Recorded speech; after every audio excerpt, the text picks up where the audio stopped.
lautnya ngamuk.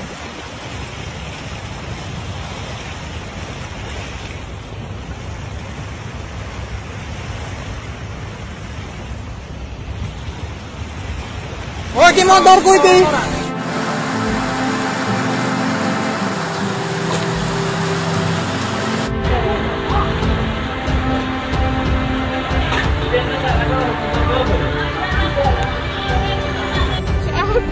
Situasi terkini Jalan Raya Gending.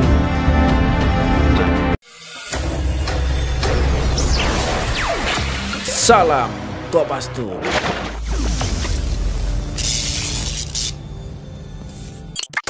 Assalamualaikum warahmatullahi wabarakatuh.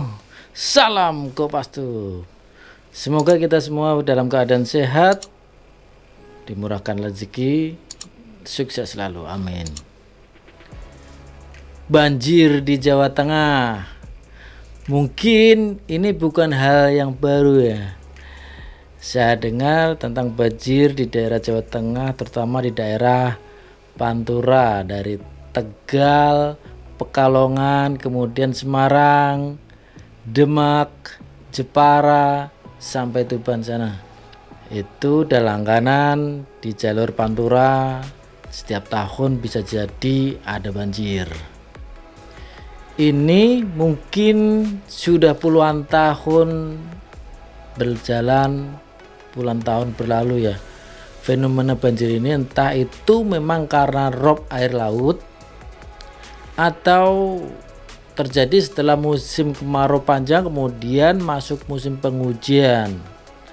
Karena di daerah sekitar sana, di sana dekat pesisir, dekat pantai, kemudian kebanyakan sungai-sungai yang sekarang ini mungkin endapannya sudah mulai tinggi sehingga debit air yang bisa masuk di sana menjadi minim, sehingga apabila terisi air sedikit saja udah bisa banjir.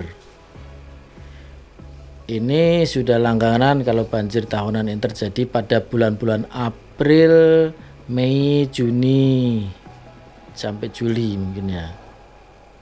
Dari BMKG menyatakan ini efek dari perigi, yaitu fenomena pada saat bumi pada posisi terdekat dengan bulan atau bulan terdekat dengan bumi.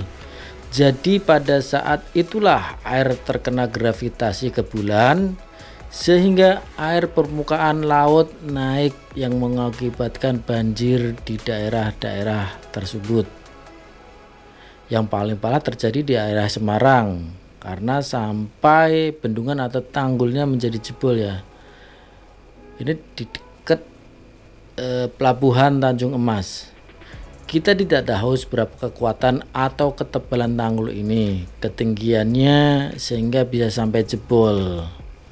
Mungkin tanggul yang sifatnya sementara kali ya, mungkin ya, atau sifatnya urgent dadakan sehingga tidak dibuat sedemikian untuk khusus menghadapi banjir-banjir ini, banjir rob terutama. Padahal kita semua tahu pejabatnya, pemimpin daerahnya atau pemerintahnya tahu bahwa ini merupakan fenomena tahunan. Tapi kenapa tidak dibuat suatu program di daerah yang mungkin khusus menghadapi atau mengantisipasi fenomena banjir rob ini? Nah, kalau sudah kejadian banjir kayak gini, dibilang banjir rob, padahal sebenarnya ini fenomena yang sudah tahu ya, kayak macet gitulah. Sudah tahu kalau macet, tapi nggak ada program yang memang ditujukan khusus untuk menanggulangi atau mengatasi hal-hal tersebut. Masyarakat atau penduduk sekitar yang sudah mengalami ini pun sampai sudah beradaptasi atau menyesuaikan dengan jadwal banjir ini. Mereka sudah tahu kapan mau banjir, sehingga mereka juga sudah terbiasa dengan fenomena ini. Tapi Kenapa dari pemerintah tidak mencari solusi, mengantisipasi, membuat tanggul atau bendungan yang memang benar-benar bagus, tinggi, tebal? Memang ini tidak lepas dari perubahan cuaca atau perubahan iklim dunia. Bisa jadi ini sama saja dengan tanda kutip, yaitu melawan alam kalau memang membuat bendungan yang tinggi ya, dengan biaya yang besar. Cuma kalau memang kita serius semuanya dengan mempertimbangkan berbagai aspek kepentingan di situ, dari masyarakat, aset, kegiatan dan sebagainya, berapa kerugian yang diakibatkan apabila terjadi banjir, saya rasa investasi untuk membuat tanggul yang super bagus sekalipun akan berasa lebih murah dibanding dengan efek kerugian apabila setiap tahunnya seperti ini terjadi banjir di masing-masing kota langganan di Pantura ini ya. Atau ini merupakan semacam proyek langganan sehingga anggaran bisa secara rutin dianggarkan tiap tahun. Ya seperti jalan raya Pantura zaman dulu, yang dari dulu itu tiap tahun saja dibenerin, enggak pernah bagus-bagus, supaya bisa dijadikan proyek langganan anggaran tahunan. Mungkin ya. Kalau dilihat dari foto-foto, video-video yang beredar, kali ini memang sangat parah yang terjadi di Semarang ini. Sampai sebegitunya ya, tinggi. Sampai motor aja terendam, mobil setengah terendam. Ini mengakibatkan aktivitas masyarakat di situ terganggu sampai lumpuh total. Dan kita bayangkan dengan area di dekat pelabuhan begitu luasnya segitu terkena banjir, berapa kerugiannya, berapa hari, berapa total kerugiannya itu pasti ya. Kemudian di daerah Pekalongan, Tegal, mungkin Demak, pesisir, kemudian di Tuban.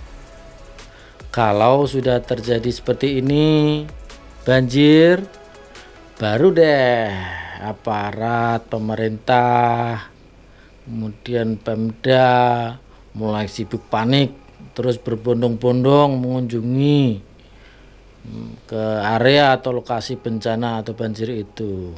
Atau memang begini ya kultur atau budaya kita di Indonesia, setelah kejadian baru deh, atau malah justru dengan adanya bencana ini malah dijadikan ajang untuk bikin konten.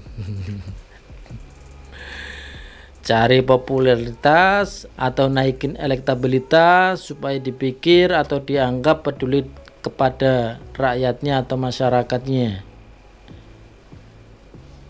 Nah, memang dalam pembuatan jalan tol Pantura yang sekarang sedang dilaksanakan, diwacanakan selain berfungsi sebagai jalan tol, menurut infonya juga sebagai tanggul sepanjang pesisir pantai.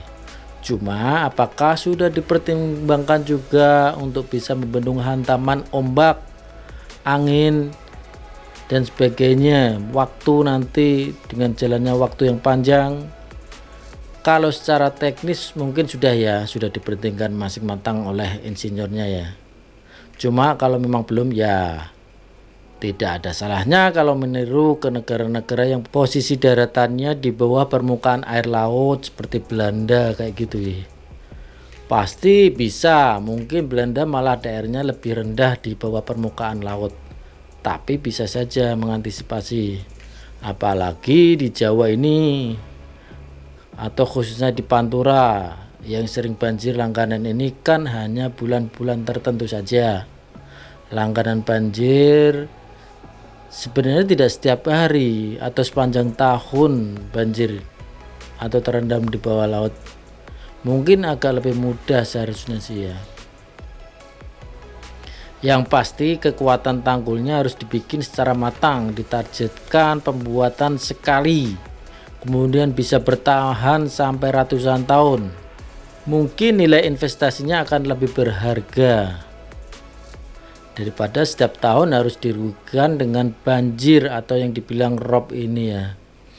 Semoga kita semua atau masyarakat yang sekarang lagi terkena musibah banjir rob ini bisa diberikan ketabahan, terus kuat, tetap semangat ya, cari inovasi-inovasi yang lain untuk antisipasi banjir ini. Secara individu mungkin semacam rumah apung dan sebagainya. Karena memang kalau sudah tinggal di situ kemudian merasa sudah menjiwa dengan daerah sekitarnya, mungkin ya merasa berat juga untuk langsung seketika itu juga meninggalkan daerah atau lokasi tempat tinggalnya. Apalagi tanpa adanya penggantian atau dicarikan solusi ke daerah atau ke tanah lain di daerah atau rumah penggantinya di lokasi yang lain atau direlokasi oleh pemerintah ya. Nah, gimana Sobat Kopastus? Silakan ketik tulisannya, saran, komennya dan sebagainya. Kita tunggu, kita balas.